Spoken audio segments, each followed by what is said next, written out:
மக்களே எல்லாரும் எப்படி இருக்கீங்க? நல்லா இருக்கீங்களா? இன்னைக்கு நம்மளோட சேனல்ல இந்த மொபைல், அதாவது ரியல்மியில் வரக்கூடிய ரியல்மி P1 5G மொபைல் தான் பார்க்குறோம். 15,000 பிரைஸ்க்குள்ள ஒரு நல்ல மொபைல் வேணும் அப்படின்னு நினைச்சிங்கன்னா இந்த மொபைலை நீங்கள் ட்ரை பண்ணி பார்க்கலாம். ஸோ நல்ல ஸ்பெக்கோட கொடுத்துருக்காங்க.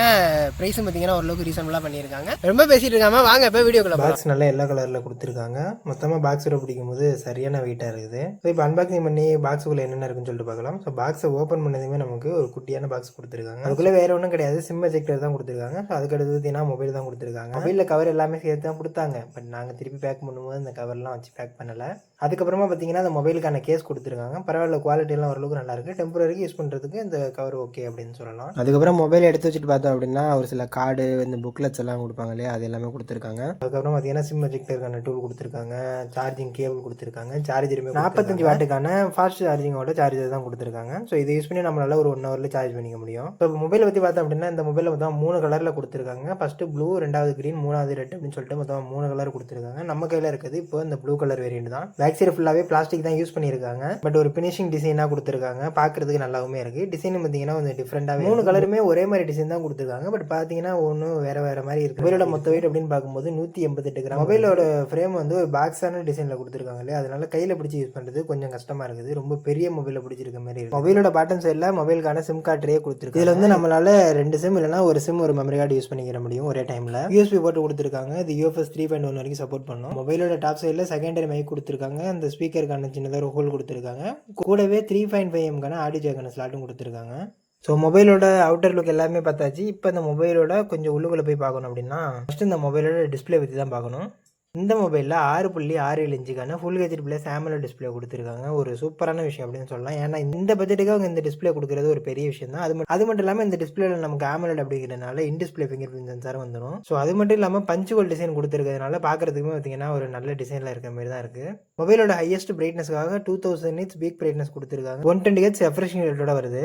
ரிசல்ட்ஸ் எல்லாம் வந்து ரொம்ப அதிகமாக இருக்குன்னு சொல்லிட முடியாது. அதாவது கொஞ்சம் அதிகமாக தான் இருக்குது. பட் பார்த்தா வந்து அதிகமாக இருக்கிற மாதிரியே தெரியல, ரொம்ப கம்மியாக இருக்கிற மாதிரி தான் கொடுத்துருக்காங்க. பட் ஓகே அப்படின்னு தான் சொல்லலாம். அது மட்டும் இல்லாமல் இந்த டிஸ்பிளேல வந்து இந்த டைனமிக் எல்லாம் கொடுத்துருக்காங்க. ஸோ சார்ஜ் எல்லாம் போடும்போது நமக்கு நோட்டிஃபிகேஷன்ல இந்த மாதிரி காமிக்கும். ஸோ அதுவுமே பார்க்கறதுக்கு நல்லா தான் பண்ணியிருக்காங்க. அடுத்து இந்த மொபைலோட ப்ராசஸர் பற்றி பார்த்தோம் அப்படின்னா மீடியாடெக்லேருந்து வரக்கூடிய Dimensity 7050க்கான ப்ராசஸர் கொடுத்துருக்காங்க. ஸோ இது ஒரு நல்ல ப்ராசஸர் அப்படின்னு தான் சொல்லணும். கண்டிப்பாக இந்த பட்ஜெட்டுக்கு இது ஒரு சூப்பரான ப்ராசஸர் அப்படின்னு தான் சொல்லணும். Android 14 மேலே ரியல்மியோட 5.0 கொடுத்துருக்காங்க. மொபைலோட ஆண்ட்ராய்டுமே பார்த்தீங்கன்னா ஒரு 6 லட்சத்துக்கிட்ட வருது அப்படிங்கிற மாதிரி சொல்லியிருக்காங்க.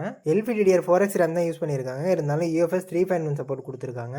மொபைலுக்கு ப்ரொடக்ஷனாக IP54 ரேட்டிங் கொடுத்துருக்காங்க. ஸோ முன்னாடி சொன்ன மாதிரி தான் தண்ணி பட்டாலும் டிஸ்பிளே ஒர்க் ஆகும்னு சொன்னால அந்த மாதிரி ஓரளவுக்கு தண்ணி பட்டாலும் மொபைல் வந்து தப்பிச்சிக்கும். Bluetooth 5.2 கொடுத்துருக்காங்க. மொத்தமாக இல்லை 9 5G பேண்ட் யூஸ் பண்ணியிருக்காங்களா, அதனால ஓரளவுக்கு 5G நம்மளால நல்லாவே யூஸ் பண்ணிக்கிற முடியும். அது மட்டும் இல்லாமல் 2 வருஷத்துக்கான சாஃப்ட்வேர் அப்டேட்டும் 3 வருஷத்துக்கான செக்யூரிட்டி அப்டேட்டும் தர்றதா வந்து ரியல்மி ப்ராமிஸ் பண்ணியிருக்காங்களாம். எல்லாமே பண்ணிட்டு ஆனால் ஃபோட்டோஸ் எல்லாம் பார்த்தீங்கன்னா எக்கச்சக்கமாக அள்ளி தள்ளி இருக்காங்க. ஸோ நம்மளால அன்இன்ஸ்டால் பண்ணிக்கிற முடியும். இருந்தாலும் ரியல்மி மொபைல் வாங்கும் போதெல்லாம் வந்து உட்காந்து இதே வேலையை பண்ணுற மாதிரி தான் எனக்கு தோணுது. ஃபோட்டோஸ் எல்லாம் கொஞ்சம் கம்மி பண்ணி கொடுக்கலாம், எக்கச்சக்கமாக கொடுத்துருக்காங்க. அது மட்டும் இல்லாமல் கிளான்ஸ் ஆட்ஸ் இதெல்லாம் வந்து நிறையாவே கொடுத்துருக்காங்க. எல்லாமே நம்மளால ஆஃப் பண்ணிக்கிற முடியும். ஸோ அதெல்லாம் வந்து நீங்கள் பண்ணிட்டீங்க அப்படின்னா ஓரளவுக்கு நல்லாயிருக்கும்.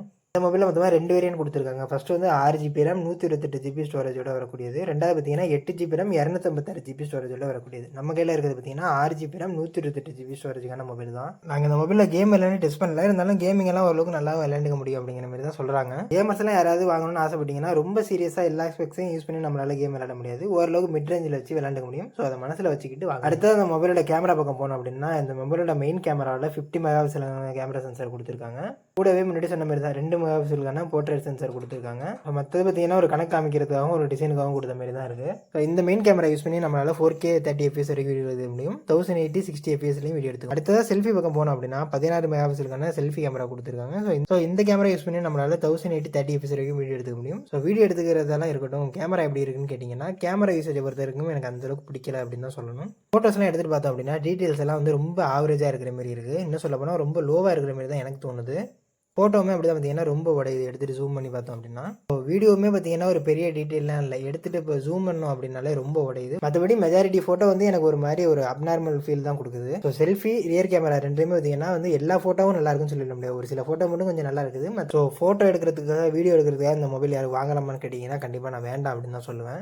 இதில் எடுத்த ஃபோட்டோஸையும் வீடியோஸையும் நான் ஒரு G-Drive லிங்கில் போட்டு டிஸ்கிரிப்ஷனில் உங்களுக்காகவே வச்சிருக்கேன். ஸோ இந்த மொபைல் வாங்கணும், கேமராவோட பெர்ஃபார்மன்ஸ் தெரிஞ்சுக்கணும் அப்படின்னு நினைக்கிறவங்க கண்டிப்பாக இந்த லிங்கை யூஸ் பண்ணி தாராளமாக பார்க்கலாம். அந்த லிங்க்லாம் போய் பார்க்க முடியாது அப்படின்னு சொல்லுறவங்களுக்கு இப்போ கண்டினியூஸாக இருக்கக்கூடிய ஃபோட்டோ வீடியோலாம் பார்த்தீங்கன்னா உங்களுக்கு ஒரு ஐடியா கிடைக்கும் எப்படி இருக்குன்னு சொல்லிட்டு. வீடியோலையுமே ஓரளவுக்கு ஜாயின் பண்ணியிருக்கேன். கேமராவோட குவாலிட்டியை பொறுத்த வரைக்கும் இந்த மாதிரி தான் இருக்கும்.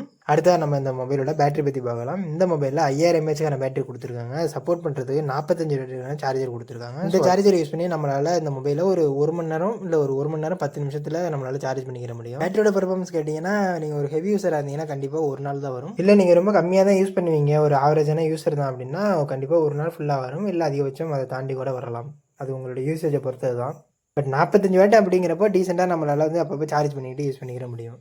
ஓகே, இப்போ இந்த மொபைலை பற்றி ஓரளவுக்கு பார்த்தாச்சு. இந்த மொபைலை இப்போ வாங்கலாமா வேண்டாமா அப்படின்னு கேட்டிங்கன்னா இந்த மொபைல் வாங்கலாம் கண்டிப்பாக. நாங்கள் அந்த மொபைலை பார்த்தீங்கன்னா வாங்கும்போது 15000 ப்ரைஸில் இருந்துச்சு. கார்டு ஆஃபர்லாம் போட்டு ஒரு 14100 கிட்ட. இப்போ பார்த்தீங்கன்னா இந்த மொபைலோட ப்ரைஸ் இன்னும் 1000 கம்மியாகி 14000 இருக்குது. 14000 கார்டு ஆஃபர்லாம் யூஸ் பண்ணிங்கன்னா 13000 13200 அந்த ரேஞ்சில் உங்களால் எடுத்துக்க முடியும். ஸோ இந்த ப்ரைஸுக்கு கேமராவை தவிர மித்தி எல்லாமே எனக்கு ஓகே அப்படின்னு நினச்சிங்கன்னா கண்டிப்பாக இந்த மொபைல் வாங்கலாம். நல்ல பேட்டரி கொடுத்துருக்காங்க, சார்ஜரும் ஓகே தான், நல்ல பெர்ஃபார்மன்ஸ் கொடுத்துருக்காங்க. டிஸ்பிளே பற்றி சொல்லும்போது ஒரு விஷயம் சொல்ல மறந்துட்டேன். நீங்கள் மொபைல் அதிகமாக வெளியில் தான் யூஸ் பண்ணுவேன், சன்லைட்டில் தான் யூஸ் பண்ணுவேன் அப்படின்னு சொல்கிறவங்களுக்கு இந்த டிஸ்பிளே கொஞ்சம் நல்லாயிருக்கும். ஸோ வெயிலெல்லாம் யூஸ் பண்ணுறது பார்த்திங்கன்னா நமக்கு ஒரு பெரிய கஷ்டம்லாம் இல்லை, ஈஸியாக தான் இருக்குது. இந்த மாதிரி வெளியில் நிறைய யூஸ் பண்ணுவேன், எனக்கு ஒரு நல்ல டிஸ்பிளே வேணும், வீடியோ பார்க்குறது மூவிஸ் பார்க்குறதுக்கெல்லாம் எனக்கு ஒரு நல்ல மொபைல் வேணும் அப்படின்னு கேட்டிங்கன்னா இந்த மொபைல் ஒரு ஆப்ஷனாக இருக்கும். என்ன கையில் பிடிச்சி யூஸ் பண்ணுறதுக்கு மட்டும் ஏதோ ஒரு பெரிய மொபைலை கையில் பிடிச்சிருக்க மாதிரி தோணுச்சு, மற்றபடி வேறு ஒன்றும் குறைகள்லாம் சொல்கிறதுக்கு பெருசாக இல்லை. ஸோ கண்டிப்பாக இந்த வீடியோ உங்களுக்கு யூஸ்ஃபுல்லாக இருந்திருக்கும்னு சொல்லிட்டு நம்புறேன். வீடியோ பிடிச்சிருந்தா வீடியோக்கு லைக் பண்ணி சேனலை சப்ஸ்கிரைப் பண்ணிக்கோங்க. வீடியோ பற்றி வேறு எந்த கருத்துக்கள் இருந்தாலும் சரி, இல்லை வேறு டிவைஸ் பற்றி நம்ம ஏதாவது வீடியோ பண்ணணும் அப்படின்னாலும் சரி கண்டிப்பாக கமெண்ட் பண்ணுங்கள். ஸோ உங்கள் ஃப்ரெண்ட்ஸ் யாராவது இந்த பட்ஜெட்டில் மொபைல் வாங்கணும்னு தேடிட்டு இருந்தாங்கன்னா அவங்களுக்கு இந்த வீடியோ ஷேர் பண்ணி விடுங்க. இது மாதிரி யூஸ்ஃபுல்லான வீடியோஸ் நம்ம சேனலில் நிறைய வந்துகிட்டே இருக்கும். அதையெல்லாம் பார்க்கறதுக்கு நம்மளோட சேனலை சப்ஸ்கிரைப் பண்ணி ஃபாலோ பண்ணி வச்சுக்கோங்க. ஸோ இப்போ நான் கிளம்புறேன். மீண்டும் இன்னொரு சூப்பரான சந்திக்கலாம். நன்றி, வணக்கம்.